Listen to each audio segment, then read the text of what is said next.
Welcome, नमस्कार दोस्तों। RS 2023 परीक्षा की प्रीलिम्स बूस्टर सीरीज में आप सभी का स्वागत है। तो आज हम कंटिन्यू करेंगे अर्थव्यवस्था के एक बहुत ही महत्वपूर्ण टॉपिक के साथ में, जो है राजस्थान निवेश प्रोत्साहन योजना, जिसको हम शॉर्ट में किस नाम से जानते हैं? RIPS अर्थात रिप्स के नाम से। तो रिप्स 2022 के बारे में हम बात करेंगे। इससे पहले देश में इन्वेस्टमेंट को राज्य में इन्वेस्टमेंट को प्रमोशन करने के लिए कई बार जो है रिप्स योजनाएं लाई गई है, जिसमें अंतिम की अगर हम बात करें तो 2014 और 2019 में इस तरह की योजनाएं लाई गई थी। लेकिन चूंकि रिप्स जो है वो पिछले वर्ष अर्थात लगभग एक साल की अवधि के अंदर हुई है, तो यहाँ से उम्मीद हम कर सकते हैं कि अगली परीक्षा में आपको प्रश्न पूछा जा सकता है। ठीक है, और इसीलिए मैं इस टॉपिक को यहाँ पर सम्मिलित कर रहा हूँ। तो शुरुआत करते हैं और एक एक करके इसके जो बिंदु हैं जहाँ से आपके प्रीलिम्स में एक बढ़िया प्रश्न आपको मिलने वाला है। आप 100% मान के चलें इस टॉपिक से आपको प्रश्न मिलेगा। तो सबसे पहले बात करते हैं इसके वृहद उद्देश्य की, मतलब ओवरऑल क्या करने वाले हैं। अब आप सभी जान रहे होंगे कि राजस्थान जो है उसमें आज भी अगर हम देखें तो औद्योगिक पिछड़ापन बहुत ज़्यादा है। मतलब हमारा सेवा क्षेत्र बहुत डेवलप हो गया है, हमारे यहाँ पर एग्रीकल्चर भी है, लेकिन अगर हम बीच वाले जो औद्योगिक क्षेत्र, जिसको एक तरह से हम आधारभूत स्तंभ मान सकते हैं अर्थव्यवस्था का, वो हमारा काफ़ी कमज़ोर है। ठीक है, और उसका योगदान भी काफ़ी कम है। आपने देखा होगा कि लगभग 45-46% हमारा सेवा क्षेत्र का योगदान है। वहीं पर कृषि क्षेत्र भी लगभग 28 से 30% तक योगदान पिछले 2-3 सालों में रहा है। लेकिन सबसे कम क्षेत्र जो है वो जो है हम देख रहे हैं कि उद्योग क्षेत्र है। इसीलिए राज्य में औद्योगिक विकास को बढ़ावा देने के लिए, कैसा औद्योगिक विकास? तीव्र होना चाहिए, मतलब फास्ट ग्रोथ होनी चाहिए, स्थायी होना चाहिए, मतलब ऐसा नहीं कि कुछ समय के लिए हो गया, नहीं, रेगुलर बेसिस पर ग्रो करना चाहिए, और संतुलित होना चाहिए, मतलब पर्यावरण जो है उसके परिदृश्य में अगर हम देखें तो उसको नुकसान पहुंचाने की बजाय वो हमारे आने वाली पीढ़ियों के लिए भी संसाधनों का संरक्षण कर पाए। ये 3 लक्ष्य रखते हुए और हम वृहद उद्देश्य की बात करते हैं। तो अगर वृहद उद्देश्य आपको कोई भी पूछे 2 नंबर के प्रश्न में, अगर मेंस में भी, तो आप ये लिख सकते हैं। बात करें अगर मुख्य उद्देश्यों की, तो मुख्य उद्देश्यों में आपके, अब देखो, जब हम बात ही कर रहे हैं कि निवेश को प्रोत्साहन देना है, तो हम बात करेंगे पहले कि विकास कितनी स्पीड से होना चाहिए। तो जैसे तीव्र बोला, तो तीव्र कब होगा? नॉर्मल जो रेट है ग्रोथ की उससे बहुत ज़्यादा। तो हम क्या बोल रहे हैं कि 15% की वार्षिक दर से विकास होना चाहिए विनिर्माण और सेवा दोनों क्षेत्रों में। ठीक है। दूसरा, चूंकि हमने जो वृहद उद्देश्य में छोटा शब्द बोला था एक, क्या? संतुलित, तो वही हम यहाँ पर ले लेंगे, संतुलित और समावेशी क्षेत्रीय विकास। मतलब ना केवल संतुलित होना चाहिए बल्कि इसके साथ साथ अलग अलग रीजन को समावेशित करते हुए विकास होना चाहिए। मतलब केवल शहरों तक ही केंद्रित ना हो, ग्रामीण क्षेत्रों में, अलग अलग क्षेत्रों में अगर उनको हम केंद्रित करें, मतलब एक तरह से डिसेंट्रलाइज्ड ग्रोथ अगर हम करते हैं, तो निश्चित रूप से हमारे जो ग्रामीण क्षेत्र है उनमें रोजगार में वृद्धि भी होगी और वहाँ पर इंफ्रास्ट्रक्चर डेवलपमेंट भी होगा। तीसरा, हमने इसमें बोला कि भाई जो हमारी अवधि है 7 अक्टूबर 2022 को जब ये लॉन्च हुई, उससे लेकर के, और इन्वेस्ट राजस्थान जो हमारा प्रोग्राम आयोजित किया गया था उसमें ये लॉन्च की गई थी 7 अक्टूबर को, वहाँ से लेकर 5 वर्ष की अवधि तक, जो कि एक्सटेंड होकर के 31 मार्च 2027 तक जाता है। ठीक है, जो कि जनरली हमारा जो फाइनेंशियल ईयर होता है उसके हिसाब से ये ग्रोथ की जो है अवधि जो है निर्धारित की जाती है। तो 31 मार्च 2027 तक जो है एटलीस्ट 10 लाख लोगों को हम नए रोजगार दे पाएं, इतना क्षमता का ग्रोथ हमारी इस प्रोत्साहन योजना से होना चाहिए। फिर इसके बाद में, चूंकि मैंने पहले ही बोला आपको कि क्षेत्रीय समावेशी विकास होना चाहिए, तो वो तभी होगा जब ग्रामीण क्षेत्र जो हैं उनमें हम जो है क्या करें, क्लस्टर्स का निर्माण करें। तो 3 वर्षों में राज्य में, ठीक है, देश नहीं होगा, ये क्या होगा, राज्य में, 3 वर्षों में पूरे राज्य भर में 300 ग्रामीण विकास क्लस्टर्स का निर्माण करने का लक्ष्य भी है। और अंतिम जो स्थायी शब्द जो हम बोल रहे हैं, जो संतुलन की बात जो कर रहे हैं, उसमें पर्यावरण संरक्षण। अब देखो, आज के समय में कोई भी योजना हो उसमें पर्यावरण संरक्षण को तो जगह देना ही देना है। कोई भी आपको कहे या ना कहे, आप अगर पर्यावरण संरक्षण का मुद्दा उसमें ऐड कर देंगे तो सामने वाले टीचर को ये पता जरूर चल जाएगा, जो भी चेक कर रहे हैं उनको, कि भाई बच्चे को ये पता है कि आज के समय में ये जरूरत है, अभ्यर्थी को पता है कि आज के समय में पर्यावरण का कितना महत्व है, क्योंकि लगातार डिग्रेडेशन हो रहा है और उसको लेकर के बहुत से समिट और संगोष्ठियाँ और बाकी सब आयोजित हो रहे हैं। तो ये तो हमारे किसी भी उद्देश्य में कोई भी योजना हो उनमें ये रहेगा ही रहेगा।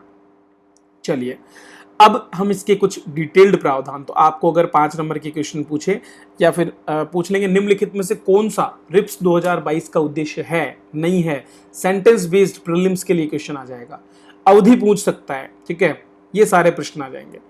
अब बात होती है प्रावधानों की, तो प्रावधान अलग अलग तरह के इसमें प्रावधान है।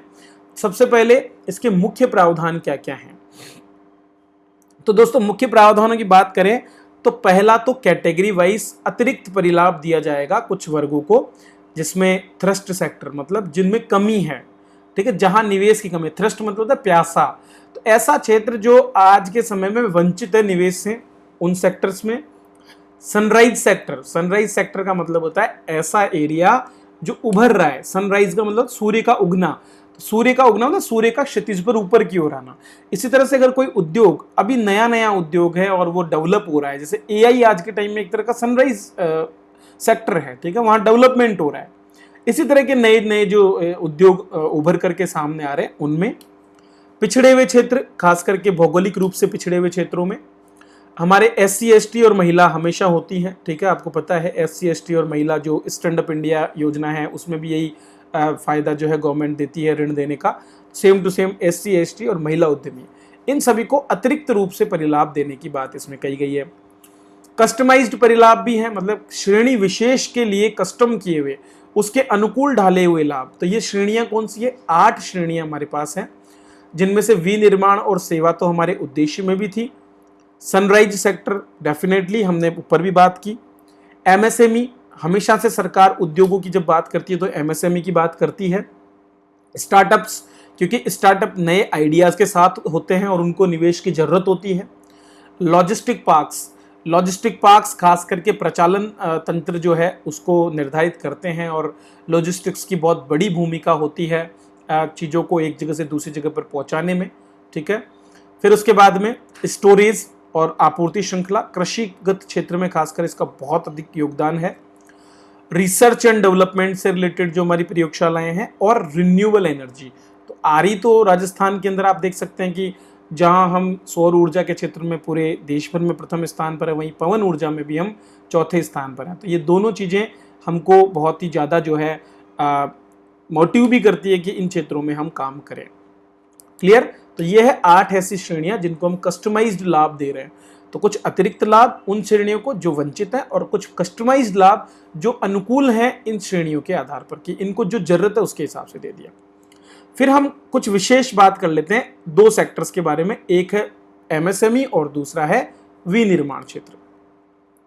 MSME क्षेत्र की बात करें तो MSME क्षेत्र में एक चीज तो जो स्पेशल है वो है MSMEs के लिए, ये विशेष है और किसी के लिए नहीं है। MSME के लिए एक तो स्टेट GST जो है, तो सरकार का जो GST का हिस्सा होता है, कई बार क्या होता है जो सेंट्रल GST होता है उसमें से भी सरकार को हिस्सा मिलता है, और इसके अलावा जब मान लीजिए एक राज्य से दूसरे राज्य के बीच में राजस्थान में जैसे मान लीजिए कोई चीज़ जो है उसका परचेज कोई करता है और वो यहीं पर उत्पादित हो रही है, तो 2 तरह के GST उस पर लगेंगे, एक होगा स्टेट GST, एक होगा सेंट्रल GST, ठीक है। लेकिन मान लो कि अगर उत्तर प्रदेश में कोई चीज़ है और वो डिलीवर हो रही है राजस्थान में, तो उस पर लगता है इंटीग्रेटेड GST, जिसमें से बाद में जो है हिस्सा मिलता है। लेकिन चूंकि हम बात कर रहे हैं यहीं पर उत्पादन करने की, क्योंकि निवेश करवाना चाहते हैं तो हम कह रहे हैं कि उत्पादन यहीं पर हो, तो ऐसे में SGST का जो हिस्सा है उसका पुनर्भरण करना और एक्स्ट्रा ब्याज पर अनुदान देना, जो भी ऋण ले उनमें एक्स्ट्रा ब्याज अनुदान देना, ये भी MSMEs के लिए व्यवस्था की गई है। जबकि विनिर्माण एवं सेवा की बात करें तो उसमें यदि कोई व्यक्ति 50 करोड़ रुपए से ज्यादा का निवेश करता है तो उसके लिए विशेष प्रोत्साहन है। क्या क्या, रोजगार सृजन से जुड़े, हरित प्रोत्साहन, तो उसको कुछ छूट मिल सकती है, क्लस्टर प्रोत्साहन, क्लस्टर्स में अगर वो अपने उद्योग स्थापित करता है, थर्मल इंजीनियरिंग का जो एरिया है उसमें कौशल विकास को लेकर के छूट और प्रशिक्षण को लेकर के अनुदान, ये सारी चीजें जो है ये विशेष छूट में है, ठीक है, ये सारा इसमें किया जाएगा। अब इन दोनों सेक्टर को, MSME को और विनिर्माण और सेवा क्षेत्र को, दोनों को एक साथ मिला करके और भी छूट मिलेगी कॉमन, जिनमें है रूपांतरण शुल्क, मतलब आप लैंड कन्वर्जन करवा रहे हैं तो 100% छूट होगी, जो कोई भी रजिस्ट्री होने पर स्टाम्प ड्यूटी लगती है वो 75% उसमें छूट होगी, जो भी विद्युत शुल्क लग रहा है उसमें 100% छूट होगी, कोई मंडी शुल्क अगर लगता है तो उसमें 100% छूट होगी, और जो लैंड टैक्स उस एरिया का है वो लगता है उस पर भी 100% छूट यहाँ पर सरकार के द्वारा दी जाएगी। अब आप देखिए कि आपको अगर पूछ लिया जाए कि राजस्थान निवेश प्रोत्साहन योजना के प्रमुख प्रावधानों पर चर्चा करो, तो आपको अगर आप एक तो आंसर लिखे लाइन टू लाइन और एक आप इस तरह से इसी फॉर्मेट में अपना आंसर जो है पेपर में लिख करके आए हैं, तो आप मान के चलिए कि आप बाकी लोगों से आराम से 1 से 1.5 नंबर एक्स्ट्रा प्राप्त कर सकते हैं। चीज आप वही लिखेंगे, लेकिन आप शॉर्ट में संक्षिप्त और सारगर्भित तरीके से लिखने वाले हैं, और इसको कोई भी एग्जामिनर पसंद करेगा।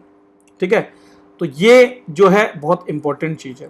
अब बात आती है कि सर ये पीडीएफ में कहाँ से मिलेगी, तो ये सारे के सारे जो इस तरह के माइंड मैप्स हैं ये आरएस जंक्शन एप्लीकेशन पर आपके हमारा जो इकोनॉमिक रिव्यू का कोर्स है उसमें चैप्टर वाइज हमने इन चीज़ों को पूरा दिया है, और हर चीज़ को हमने इसी तरह से आपको दिया है, और साथ का साथ इसके लिए जो प्रैक्टिस क्वेश्चंस हैं वो भी आपको उन पीडीएफ्स में अवेलेबल हैं, तो आप वहाँ से इनका लाभ ले सकते हैं। प्रिंटिंग की फैसिलिटी भी हमने वहाँ पर दी है। इसके अलावा आरएस जंक्शन पर आप सभी के लिए प्रीलिम्स की टेस्ट सीरीज हमारी शुरू हो गई है। जिस तरह की मेहनत हम अपने नोट्स में कर रहे हैं वैसी ही मेहनत आपको इन क्वेश्चंस में भी मिलने वाली है। तो मैंने आपको इसका पहला टेस्ट प्रीव्यू में उपलब्ध करा दिया है। ठीक है, तो प्रीव्यू में आप जा सकते हैं और प्रीव्यू में जाकर और वहाँ पर आप इसे देख सकते हैं। 16 जुलाई को हमारा पहला टेस्ट हुआ है, 12 टेस्ट की श्रृंखला है। अभी 899 रुपये में इस कोर्स की रेट है और 30% डिस्काउंट मिल रहा है, जिसमें ये केवल मात्र 629 रुपये में आपको मिलेगा। और सबसे बड़ी बात देखिए आप, इसमें आपको 399 रुपये का करंट अफेयर्स साथ में फ्री में मिल रहे हैं। मतलब अगर हम 399 भी इसमें से घटा दें तो आपको ये कितने रुपए में पड़ रहा है ये खुद आप देख सकते हैं। ठीक है, तो मात्र 230 रुपये के लगभग आपको ये कोर्स जो है यहाँ पर पड़ेगा, क्योंकि करंट अफेयर्स का हमारा पूरा कोर्स हम आपको यहाँ फ्री ऑफ कॉस्ट इसके साथ दे रहे हैं। 12 टेस्ट आपके होने वाले हैं, तो आप ये जो कोड दिया हुआ है QR कोड, इसको स्कैन कर सकते हैं या फिर डिस्क्रिप्शन में दिए गए लिंक से इस कोर्स को भी ज्वाइन कर सकते हैं और अपनी तैयारी को आगे बढ़ा सकते हैं। चलिए, इसी के साथ मैं आपसे विदा लेता हूं। आप हमारा टेलीग्राम चैनल ज्वाइन कर लें ताकि आपको सभी नोटिफिकेशंस मिलते रहें। इसी तरह बने रहें। वीडियो देखने के लिए आप सभी का बहुत बहुत धन्यवाद।